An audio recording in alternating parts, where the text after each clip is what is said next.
Merry Christmas, you beautiful sons of guns.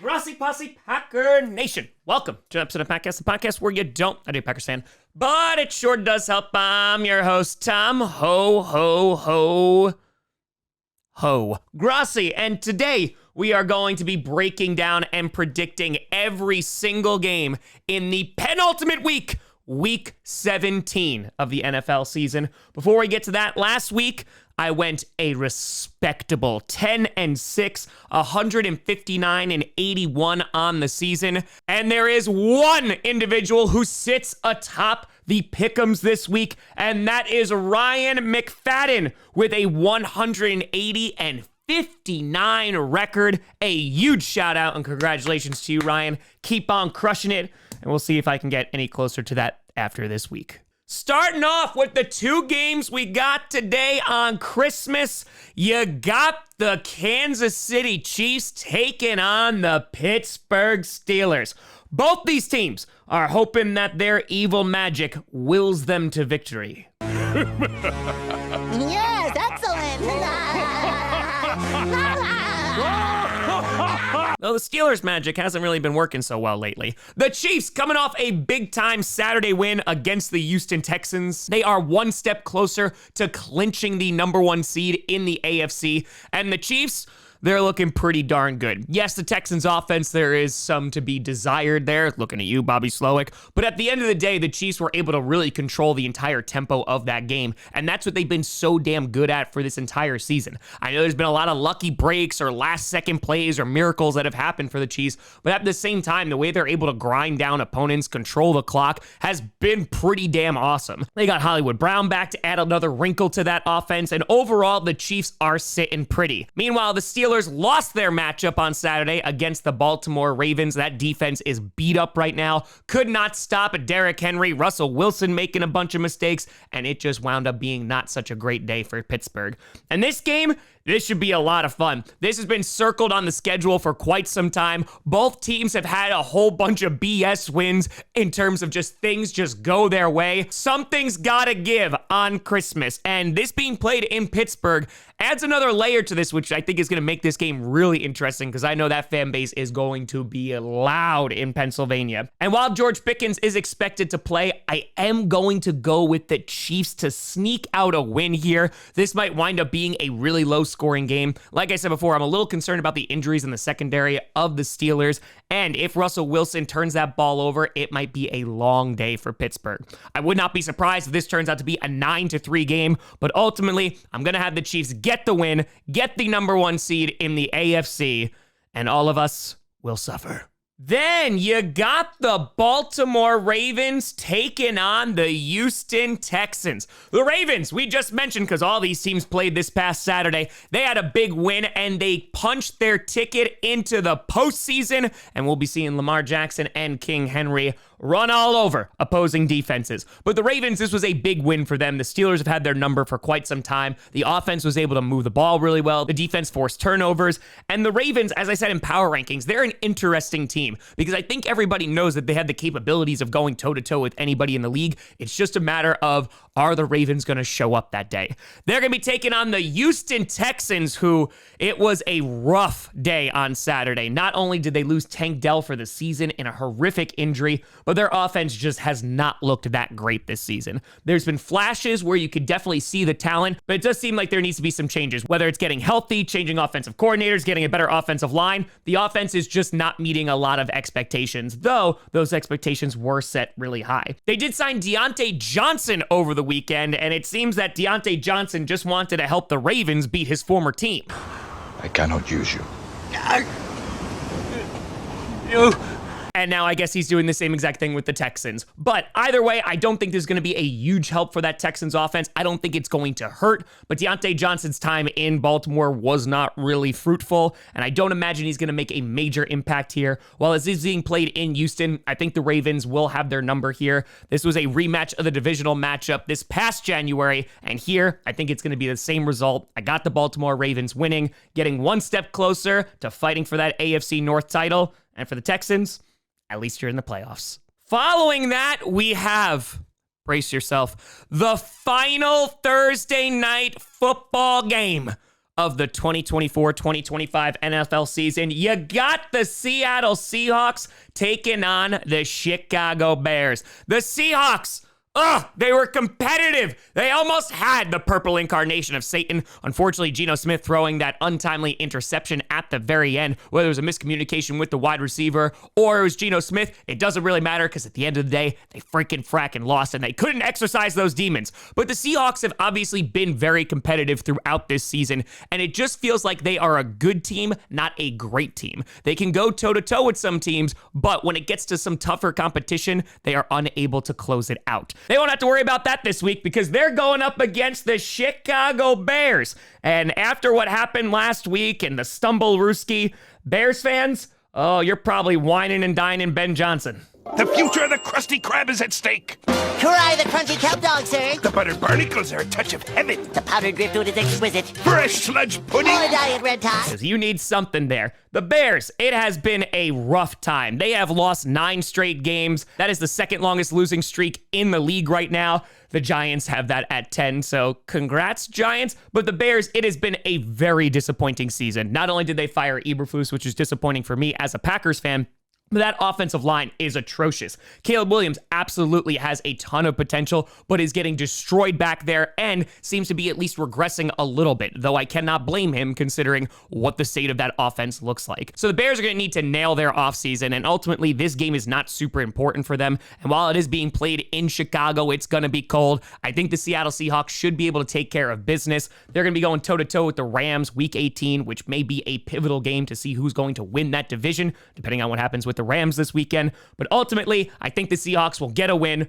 Bears, they keep on losing. And as you've been saying since the 80s, maybe next year. Following that, you got the LA Chargers taking on the New England Patriots. The Chargers, they're pulling off fair catch kicks out of the rule book. We haven't seen a successful one since the 70s, and the Chargers were able to sweep the Denver Broncos, and they are getting very close to a postseason berth. The Chargers look really damn good on Thursday night. Justin Herbert played a really damn good game. I mentioned in power rankings, Gus the Bus Edwards actually moving the ball, scoring a couple of touchdowns, and they could clinch a playoff spot if they wind up defeating this week's opponent, which is the New England Patriots. The Patriots falling to the Buffalo Bills last week, though I'm sure they are not going to seem to mind because Drake May continues to look good and they keep on getting a higher draft pick. So if you're a Patriots fan, things are working out pretty well. And honestly, with those Bills jerseys, it looked like the Bills and Patriots switched places, at least for that first half last week. Look at me. I know. We seem to be inside I'm each other. old.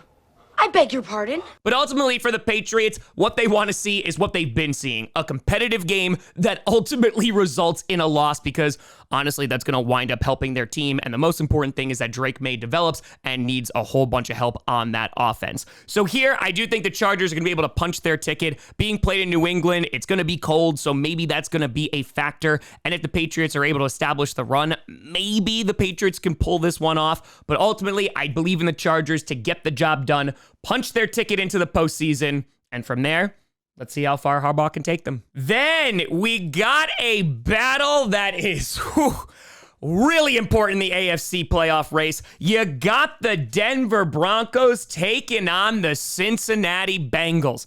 The Broncos, they had it. That first half, the Broncos were dominating, and then unfortunately, they chargered it at the end. And Broncos fans, I imagine, are pretty damn happy with how this season has gone. Considering all the crap that was talked about them in the offseason, I talked about all the folks that left on defense and how that was going to be a significant problem. And hey, they got one of the better defenses in the NFL when Riley Moss is playing. And Bo Nix and Sean Payton, they've been able to scrounge things together to pull off this winning winning record and contend for a playoff spot. And honestly, that's pretty damn good considering all the low expectations for Denver this season. They're going to be taking on the Cincinnati Bengals, who, oh boy, imagine they didn't lose week 1 against the New England Patriots. They had a big win against the Cleveland Browns last week, and Browns fans, they don't really care about that loss because ultimately, it just hurt the Broncos. If you can't do any better than that, kid, you're gonna lose.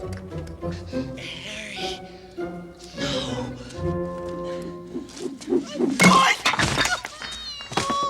But the Bengals are trying to make an improbable playoff push a lot off the arm of one Joe Burrow, who is literally playing like Superman this season. That defense, which has not been that great this season, was actually good against Cleveland, so you got to give him some credit there. But Joe Burrow has been absolutely phenomenal. I love the emergence of Chase Brown, or at least just the consistency of giving him the ball more. Jamar Chase is one of the best receivers in the league, and I'm not gonna lie, I would love to see the Bengals in the postseason because their offense is just a ton of fun to watch. And 3 AFC North teams, that'd be pretty damn good.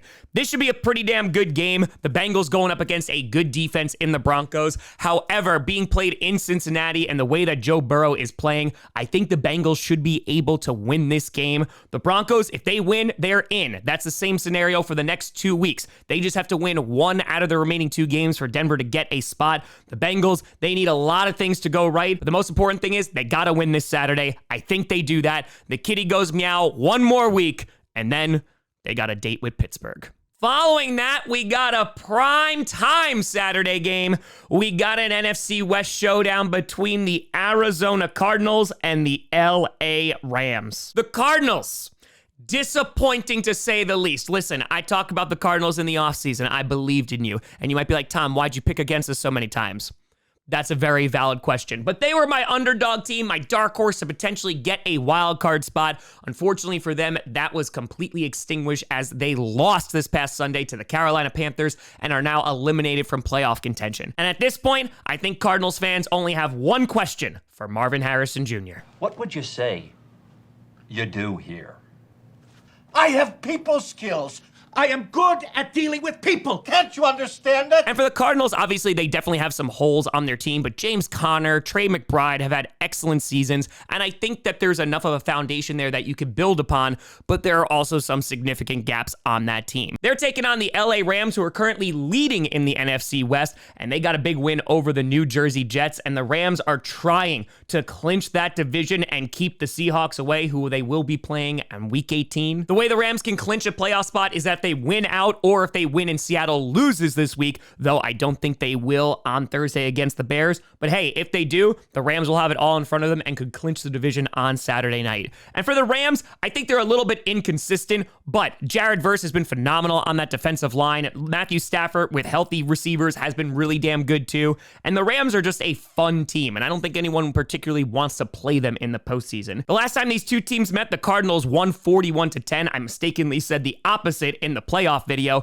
And here, I don't imagine you're going to see the same result. The Cardinals really don't have much to play for, so they might get super duper scrappy as they try to ruin the Rams season. But ultimately, at home, I think the Rams should be able to pick up a win here. I don't really trust that Cardinals defense a lot, and considering what that offense has looked like for the Cardinals, besides McBride and Connor, it might be a rough night for Arizona. LA wins. Then you got the Indianapolis Colts taking on the New Jersey Giants. The Colts blowing away the Tennessee Titans. And while that game was competitive for a hot second, Jonathan Taylor was like, nay, I'm going to run for all the yards, and then I'm going to relax for a little bit because he was phenomenal last week. And the Colts, they are also trying to make a push to get into the playoffs, and their path to the playoffs is definitely possible. They need to win out. They need the Broncos to lose out. And on top of that, they actually need the Bengals and the Dolphins to win out, and the Colts would get that 7 seed, which would be pretty insane. They're going up against the Giants, who at this point, Giants fans, you're just waiting for them to draft their next QB. So now we're all in this weird limbo where no one knows exactly what's going on. There's this cast of wild characters making fools of themselves, and everyone is thinking, please God, just let this end. So basically, it's cats. It's been a very rough season for Giants fans. They didn't even get a medium Pepsi this year. And looking at that roster, yeah, you need to draft a few people. The first thing is going to be a franchise quarterback. You can look at the offensive line. Tracy has done a nice job this year, but ultimately this team is just not very good. They have the longest losing streak in the NFL as of right now, and even though this is being played at home, I can't imagine there's going to be too many Giants fans going out to this game. I think the Colts should be able to take care of business. If Jonathan Taylor can get it going and Anthony Richardson doesn't turn the ball over, the Colts should be able to win. For Giants fans, there's only 2 weeks left, and then the pain is over. Then an AFC East showdown between the New Jersey Jets and the Buffalo Bills.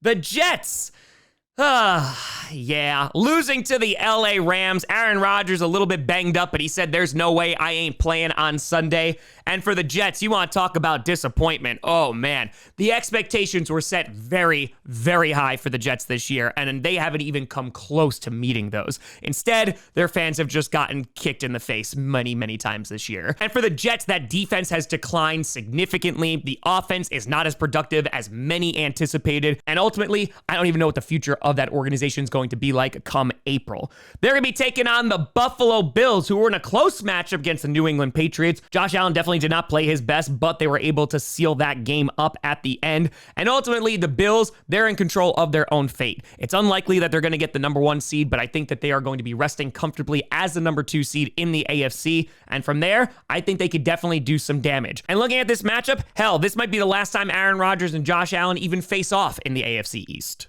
At last, we meet for the first time for the last time. And they haven't played each other that much. But ultimately, I think the Bills should be able to get the win here, being played at home and in front of the Buffalo fan base. Oh, I know they want to beat the Jets, especially since a lot of people, including myself. But I got the Bills getting the win, 1 step closer to the 2 seed. And for the Jets, just end the season.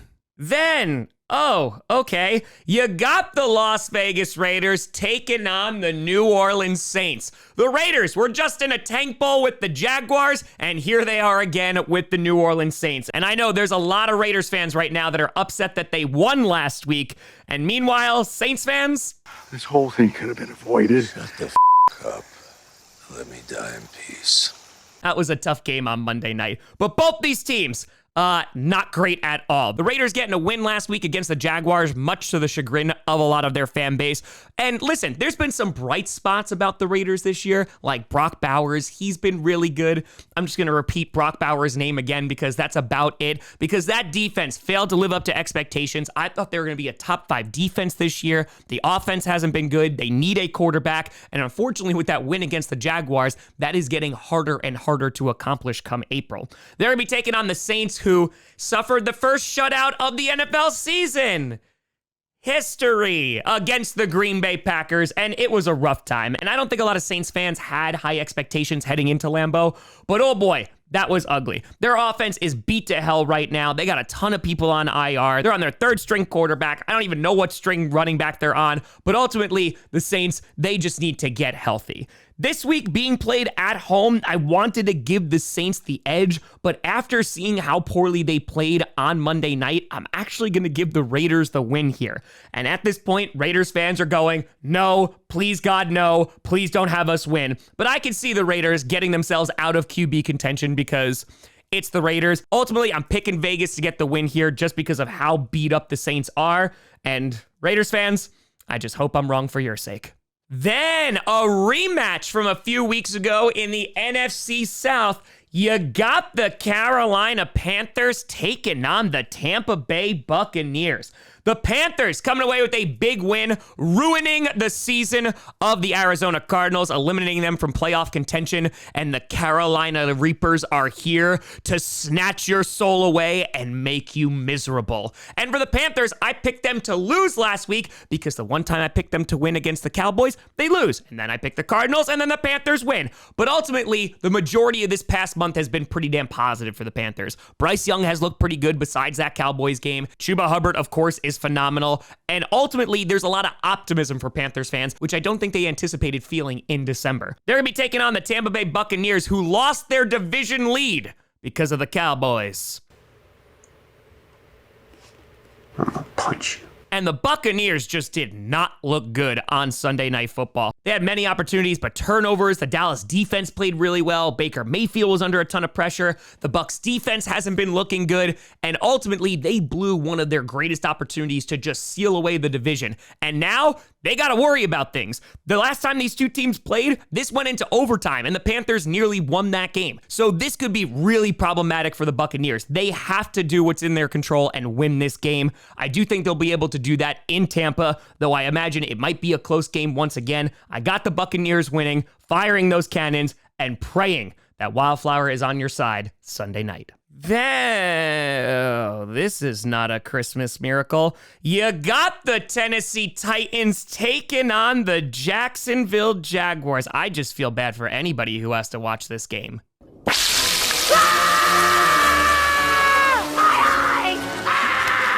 The Titans, Jonathan Taylor ran all over them. Mason Rudolph threw a couple touchdowns, but also threw a bunch of interceptions as well. And the Titans, man, it's been disappointing. I thought that maybe there was some hope for their organization heading into this year. I liked what they did in the offseason, not the firing of Vrabel, but I like the pieces that they added, and ultimately, it has not worked out. Will Levis, I don't think he's really the guy, but there's maybe potential there. Mason Rudolph is definitely not the guy there, and I don't mean to offend you Pittsburgh fans. I know how much you love him. They're going to be taking on the Jacksonville Jaguars, who, hey, they lost last week, giving them a better draft pick, so that's something. They've been rocking with Mac Jones for a while, and honestly, the only reason to watch the Jaguars at this point is for Brian Thomas Jr., who's having a phenomenal rookie season, and I think could be considered for Offensive Rookie of the Year, though I don't think he'll get it. They'll probably give it to Jaden Daniels or Brock Bowers, but ultimately, this is going to be a game that is going to occur. I'm going to pick the Jaguars to get the win. It's being played at home. I don't really have a lot of faith in either of these teams, and I just don't think this is going to be a great game, but I'm going to pick the Jaguars to get a win here, keep their heads high, and yeah, hope there's a bunch of firings at the end of the year. Then an NFC East matchup that got flexed back down to the 1 p.m. slot. You got the Dallas Cowboys taking on the Philadelphia Eagles. The Cowboys, they won again! And we are one step closer to a Mike McCarthy extension. Oh, boys! I'm back! The Cowboys defense, as I mentioned, looked phenomenal on Sunday night. They were giving Baker Mayfield and the Buccaneers absolute fits. They didn't really allow him to run the ball, and Micah Parsons and that defense really looked damn good, which is interesting because Diggs is out, and I gotta say, I think the defense is playing pretty damn well in his absence. But overall, even looking at the offensive side of the ball, their run game has been better. I know it wasn't amazing against the Buccaneers, but Rico Dowdle since Thanksgiving has been pretty damn good, and Cooper Rush, like we all know, is a very capable quarterback. They're gonna be taking on the Philadelphia Eagles, who suffered a loss this past week against the Washington Commanders, and oh boy, I know Eagles fans are not happy about it. Jalen Hurts getting knocked out of that game with a concussion. CJ Gardner-Johnson, he got ejected in that game, and tempers were flaring. Ultimately, even though after 5 turnovers from the Commanders, the Eagles lost that game as Jaden Daniels was able to march down the field and get the big-time win. And I know Eagles fans are pretty pissed off because that may have cost them the #1 seed. And now they got the Dallas Cowboys to contend with. And looking at this game, I wouldn't be surprised if it's a little bit closer. 1, it's a divisional game. 2, the Cowboys defense, if that same defense that showed up Sunday night shows up in Philadelphia, ooh, it's going to be a really fun matchup. We'll see what happens with Jalen Hurts and if he's going to be cleared and ready to go for Sunday. But I am going to have the Eagles get a win here. I think they should be able to take care of business against the Cowboys. Unless you have an amazing defensive performance from Dallas, I just don't think that their offense can keep up with the Eagles' offense. However, if Jalen Hurts does not play, that goes right out the window, and I would not be surprised if the Cowboys win. But I'm going to go with Philadelphia here, assuming Jalen plays. And Eagles fans, you can take out your anger on the Cowboys. Following that, you got the Miami Dolphins taking on the Cleveland Browns. The Dolphins got a win. Mike McDaniel against his old team was able to beat the 49ers, and Tua looked a lot better than he did last week. And technically, after that win, the Dolphins' playoffs hopes are still alive. Though, heading into the cold weather, I don't know how many Dolphins fans are going to make the trip to Cleveland. You visit me in Miami all the time. Yeah, but that's Miami. I mean, what's the difference between Miami and Cleveland? It's the same. And for the Dolphins, it's been a disappointing season. Even though they're still contending for a playoff spot, I just think expectations were set much higher. Of course, Tua being hurt and missing some times definitely played a role into why their record is the way it is. But the Dolphins, they need to add some pieces to that team. Meanwhile, they're taking on the Cleveland Browns, who lost to the Cincinnati Bengals last week. Joe Burrow doing his best impression of Superman throwing that ball. And for Cleveland, talking about expectations, they just need a freaking fracking quarterback. They had one in Baker Mayfield, but we all know how that ended. And right now for Cleveland, they're just waiting for the season to end. Myles Garrett is talking about how he doesn't want to play for a rebuilding team, and so their offseason is going to be very interesting. Here, even though the temperatures will probably be low, and I do think that narrative is a little bit overblown, I do think the Dolphins will be able to get the win here. Like I said, they're still fighting for a playoff shot, and beating the Browns right now, which doesn't seem like a very difficult feat, I think they'll be able to do. So Miami, you get the win. Your hopes stay alive one more week, and we'll see if December football can actually reward you this season. Then you got the Green Bay mother-loving Packers taking on the purple incarnation of Satan, the Minnesota Vikings. The Packers coming away with a big win on Monday night against a depleted Saints team, winning 34-0, the first shutout this season, and the defense has been phenomenal. It is the best passing defense since week 9 of this season, and they didn't have Quay Walker, no Evan Williams, no Javon Bullard, no Jair Alexander, and they still looked that damn good. They're going to have much tougher competition going up against the Vikings, but the way the Packers have been playing, Jordan Love has been playing really damn good football, hasn't had a turnover in 5 weeks, and Toyotathon Jordan Love is rolling on. And they're going to need all that and more to contend with the Minnesota Vikings, who won their 13th game of the season with Sam Darnold knocking off the Seattle Seahawks, though, you know, the Packers beat the Seahawks a lot more handedly, but it's okay, it's fine. But ultimately, Sam Darnold and Justin Jefferson was a little bit too much for that Seattle defense, and I got to give a lot of credit to the Vikings, especially KOC and how he's been coaching. Sam Darnold has been playing well, and this is now going to be an excellent test. And for the Vikings, this isn't even the first division rival they got to play. He doesn't like you. I'm sorry. I don't like you either. But this game got flexed into the 4:25 p.m. Eastern spot, and I am so freaking excited for this game. Ever since the first game against a battered Jordan Love, I was looking forward to this rematch, and plus it's against Satan, so I'm always going to be excited.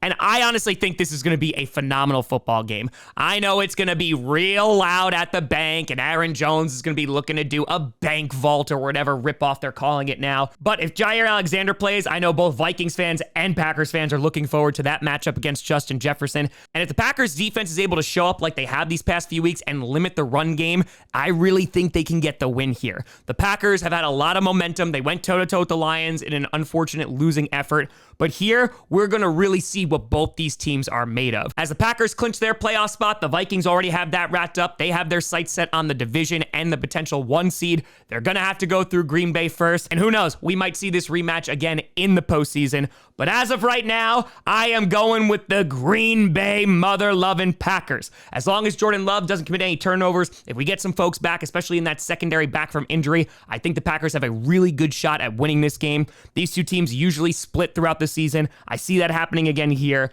Packers get a big-time win, helping the Detroit Lions.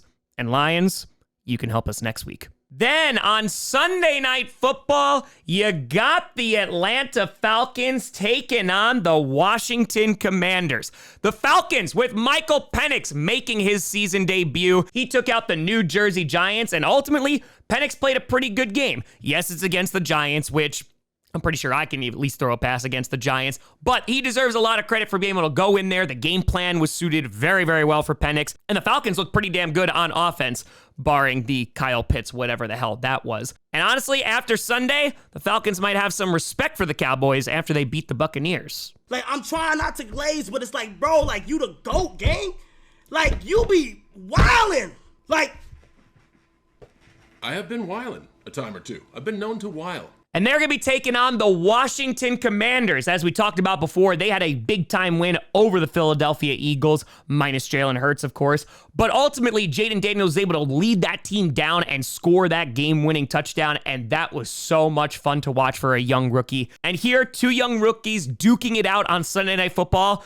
I could not be more excited. What I'm really excited to see is what either defense is going to do against the opposing offenses, because I think both defenses leave some to be desired, and who knows, this might wind up being a shootout of a game. Both teams have great ground games, and we'll see how Michael Penix does against a team that's a bit better than the Giants right now. Here, being played in DC, I got Washington getting the win here. I think there's a lot of momentum behind Washington right now, and even though that Saints game a couple weeks ago was really ugly, I think they should be able to take care of the Falcons. Michael Penix in his second start, that is a tall order to ask anybody. And going up against the Commanders, I just believe in Jaden Daniels a little bit more, even if it just comes down to experience. So here, I'm going to have the Commanders getting a big primetime win, getting closer and closer to those playoffs.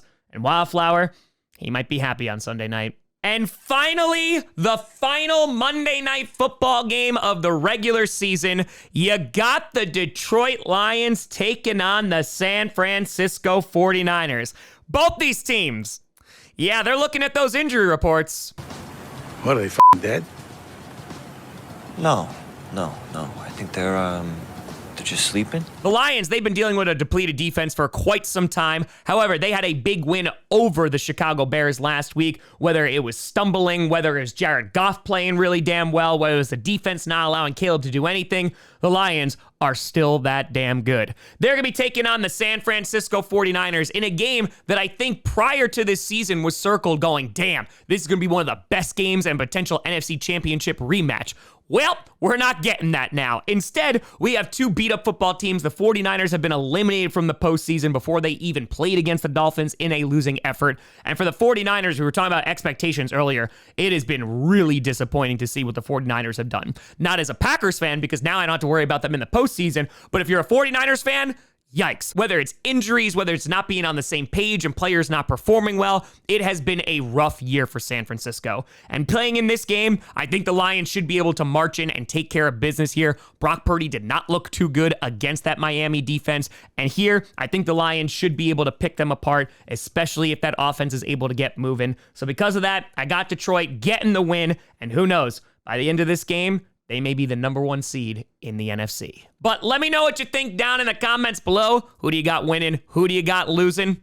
Let me know. You know, I saw me at TomGrossiComedy.com or at Tom Grossi Comedy, all social media, see down below. A big shout out and thank you to all the Patreon and YouTube members for supporting this channel. And thank you so much for watching. A very Merry Christmas to all those who are celebrating and a very Happy Holidays to you. I appreciate the hell out of you for tuning in yet another year, watching me, watching this content, and supporting what we do out here. So thank you, and I hope you have a very peaceful and loving holiday season.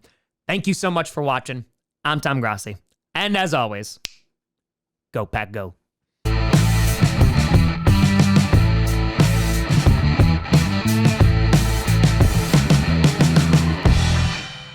Merry Christmas, you filthy animal.